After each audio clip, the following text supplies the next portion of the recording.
Kataria managing director ही realty ventures private limited का managing director हूँ। मेरी कंपनी थाना में इस्टेब्लिश्ड है। मैं प्रोफेशन से बिल्डर हूँ और बाबा से मेरा संबंध मेरे पिताजी के टाइम से है। मेरे पिताजी यहाँ पर पहली बार शायद 1964 में आए थे और बजाज बिल्डर्स के साथ में वो एसोसिएटेड थे, पार्टनर थे बजाज बिल्डर्स में। उस समय मेरे पिताजी ने बजाज बिल्डर्स की तरफ से और बजाज बिल्डर्स के बाकी पार्टनर्स ने यहाँ कुछ 2 कमरे बनाए थे गुरुस्थान के पास में, जहाँ इस समय संस्थान का शायद स्टोर है। हम उस समय 60s में और 70s में आते थे, एक टेलीग्राम भेजते थे सर, तो हमें यहाँ पर रूम मिल जाता था और रात को रह के और सुबह वहाँ पर एक बाल्टी गर्म पानी की भी मिलती थी नहाने के लिए और फिर बाबा की आरती करके। उस समय रश कम होती थी, हम समाधि के पर ऊपर बैठकर, ताट लेकर ऊपर बैठकर बाबा की पूजा करते थे।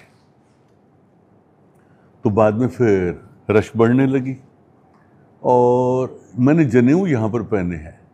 जो जनेऊ हिंदू पहनते हैं वो पंडित को हम वहीं से थाने यहाँ के पंडित से ना पहना के, हमारे वो घर के पंडित थे तो उन्होंने कहा कि मैं साथ में चलूँगा, तो उनको साथ में लेकर आए और द्वारका माई में बैठकर हमने जनेऊ पहने थे और तुलसी पूजा भी की थी बैठकर। तो उस तरीके से बाबा के पास आते रहते थे। फिर अराउंड 2000 के आसपास मैंने एक साधु का वहाँ पर थाना में आश्रम में मदद की थी बनाने में और मंदिर बनाने में कुछ मदद की थी। तो वो बोले कि तुमने बहुत अच्छा काम कर दिया, मैं शिरडी में आके तुम्हारे लिए अनुष्ठान करूँगा। और मौनी बाबा थे, वो बोलते नहीं थे, इशारे से ही बात करते थे।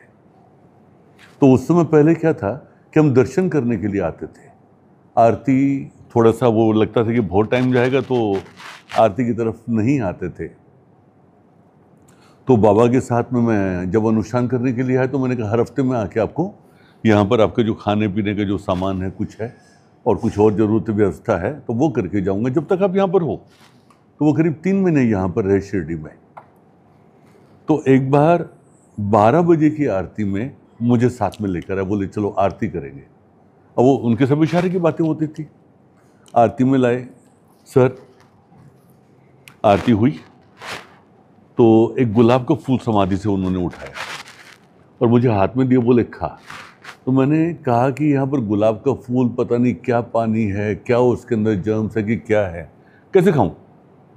तो मैंने एक पत्ती तोड़ी उसमें से और वो ऐसे खा ली।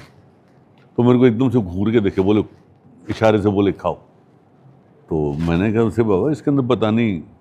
तो उन्होंने मेरे हाथ से लिया और उसके नीचे का जो स्टेम होता है वो तोड़ा और पूरा डाल दिया मेरे मुंह में और ऐसा मुंह पकड़ लिया, खा गया। ओम साई राम जी, आपका नाम? मेरा नाम कविता कटारिया है। ओम साई राम। मुझे ऐसे लगता है कि हम बाबा से जो भी मांगते हैं, मुझे ऐसे महसूस हुआ है मैंने जब जब बाबा से जो मांगा है उन्होंने जवाब दिया है और हमेशा हमारी मदद की है और वो सुनते हैं। आप दिल से उनसे मांगो, जो मांगो ज़रूर सुनते हैं और वो देते हैं आपको। आपने क्या मांगा है और बाबा ने क्या सुना है? जैसे एक बार की बात है, हमें घर चेंज करना था। जिस घर में रह रहे हैं हम नए घर में जा रहे थे, तो ये 4-5 महीने से बोल रहे हैं कि हम जून में जाएंगे, अच्छा नहीं अब जुलाई में जाएंगे, नहीं अभी हम अगस्त में जाएंगे, ऐसे इनका बार बार हो रहा था। तो फिर मैंने बोला नहीं नहीं अभी तो नवंबर है और मेरा बर्थ डेट 28 तारीख का है और 28 तारीख को ही बाबा का थर्सडे आ रहा था।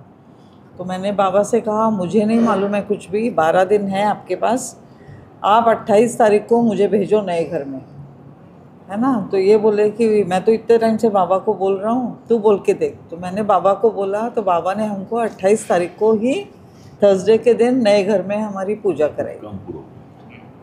मतलब हमारे सब काम जो मैं बोलती हूँ बाबा को, बाबा मुझे ये चाहिए ना तो आप दीजिए, तो वो सुनते हैं। तो मेरी तो बहुत श्रद्धा है बाबा की तरफ। मैं आने की कोशिश करती हूँ, जैसे अभी आप आई तो ये तो बहुत पर्टिकुलर है कि 1 तारीख को आते ही आते हैं, है ना। सुबह की काकड़ा आरती करते हैं। घर में भी हमारे साईं बाबा की बहुत पूजा होती है, मंदिर बना हुआ है। बाबा सुनते हैं, 1000% सुनते हैं।